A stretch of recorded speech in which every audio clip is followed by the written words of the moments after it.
Alexandra, parece que na Alemanha, e obviamente a Alemanha é quem pesa aqui mais, tem nestes últimos tempos havido uma gestão de luvas de pelica relativamente à Grécia, mas começa a haver o sentimento que o melhor é de facto resolver o problema, deixando cair a Grécia em definitivo e depois resolvendo o problema a seguir, em vez de esta agonia permanente de todas as semanas, todos os meses, assistirmos a uma situação cada vez um bocadinho pior. Parece-lhe que começa a surgir este sentimento que o melhor é de facto que a dor seja de uma vez por todas. Eu não diria que esse é o sentimento dominante nem na opinião pública alemã, nem nos principais políticos alemães.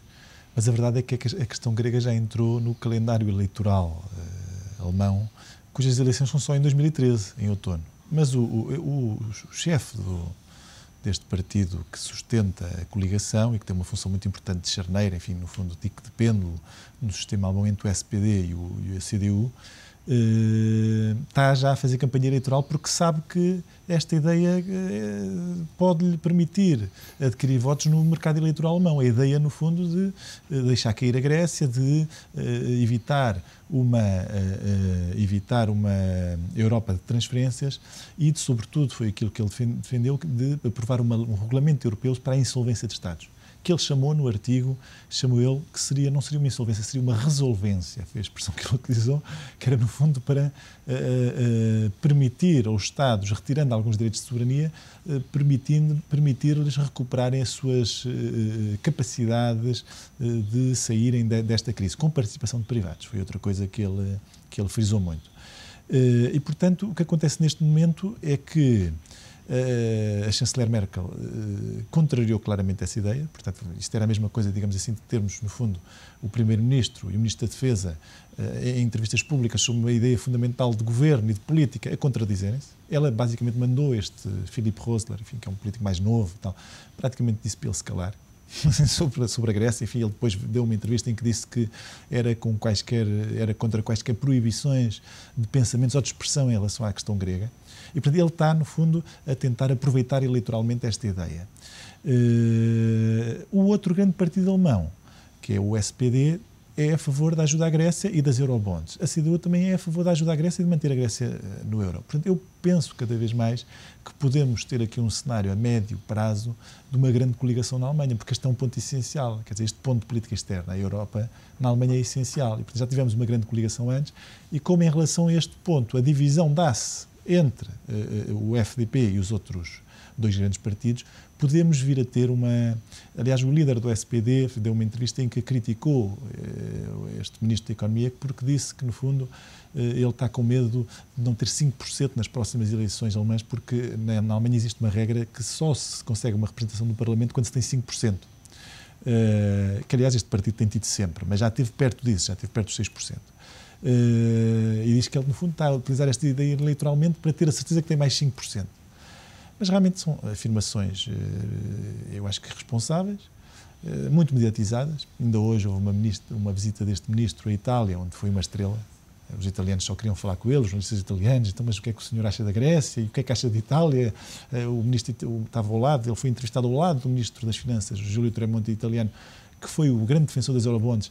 Este senhor alemão é totalmente contra os eurobonds. Perguntaram aos dois, então isto das eurobonds, o que é que pensam? E tal, gerou-se ali um certo burburinho. E, portanto, há aqui uma contradição. No fundo, isto é a demonstração de uma contradição que há na Europa entre a política interna e a política europeia. Não sei, penso que se resolverá através de uma grande luta na opinião pública alemã pela salvação do euro, no fundo, e pela manutenção da Grécia. E também, penso eu, do ponto de vista político, através de uma grande coligação. Eu gostava só uma nota que eu acho que este aspecto é muito importante. A maior tábua de salvação da Grécia, para algum tipo, porventura, de ajuda adicional, é na ligação entre o default grego e o fim do euro. Porque, de facto, o que parece que haver parece um relativo consenso na Europa, nomeadamente até na Alemanha, quer dizer que o euro não está em causa. E, portanto, se for possível ir resolvendo com algum default controlado o caso da Grécia no quadro do euro, perfeito. Se, de facto, começar a haver uma sensação ou um sentimento que isso pode pôr em causa a própria moeda, aí admito que haja outro tipo de atitude. Sim. E acendem todas as luzes vermelhas. Alexandre, o último tema da nossa agenda tem que ver com a situação da banca. A banca portuguesa tem, de facto, revelado uma solidez e uma gestão verdadeiramente impressionantes ao longo da crise. Desde há 3 anos, exatamente hoje, passam 3 anos sobre a falência formal do Lehman Brothers. Mas agora há testes importantes, um deles está a decorrer durante este mês de setembro e tem que ver com a determinação das imparidades do setor financeiro, embora o sentimento continue a ser extraordinariamente positivo e ainda ontem o Governador do Banco de Portugal, num evento do Jornal de Negócios, dava conta disso mesmo, da boa gestão e da boa solidez da banca. Ainda assim, há alguma relutância dos banqueiros portugueses em acederem às garantias que dispõem neste momento para emitir dívida, por exemplo. Exatamente, portanto... Eu, uma das coisas que vi, enfim, tive a oportunidade de assistir na televisão a parte dessa conferência, o Governador do Banco de Portugal advogou muito, no fundo, o acesso dos bancos, a utilização do banco dos fundos que estão à sua disposição para melhorarem o seu rácio de Core Tier 1, do capital de base. E ele até utilizou uma expressão engraçada que disse, salvo erro, que este capital de base, no fundo, é como um airbag. Quer dizer, nós, quando andamos de carro, nunca pensamos em utilizar o airbag, mas se tivermos um acidente, ele está lá. Portanto, se houver uma perda de um banco, é importante que haja esta almofada que sustém essa perda, que absorve esse impacto. E, portanto, eu acho que quer para haver esta capacidade de absorver eventuais perdas, quer para melhorar a liquidez, enfim, que é disponibilizada à economia, acho que os bancos realmente devem olhar sem preconceitos para a possibilidade de uma participação do Estado que está prevista no acordo com a Troika, participação essa que será sempre temporária e sem direitos de voto, porque será feita através de ações preferenciais sem voto. Portanto, se isso for, realmente, se começar a constatar que isso é muito importante para a economia, porque há falta de crédito, enfim, e que os bancos não estão a ajudar a economia, eu acho que devem olhar para isso sem preconceitos. Mais tarde voltam a recuperar essas ações. Portanto, eu penso que estamos aqui muito longe. Isso aconteceu com grandes bancos. Na Alemanha, por exemplo, o Commerzbank teve uma participação do Estado e já recomprou. Em Inglaterra, o Lloyds, em Inglaterra. E, portanto, mais tarde readquirir os grandes acionistas, enfim, o próprio banco, através de ações próprias, depois pode readquirir essas participações. Portanto, não vejo isso, acho que devem olhar para isso de uma forma despreconceituosa e pensando que estamos perante circunstâncias excepcionais. António, partilha desta opinião. Em parte, sim. Embora haja algumas diferenças, os exemplos que referiram do Lloyds, Commerzbank, tem uma grande diferença em relação aos nossos bancos portugueses, que é o facto de terem uma enorme dispersão de capital.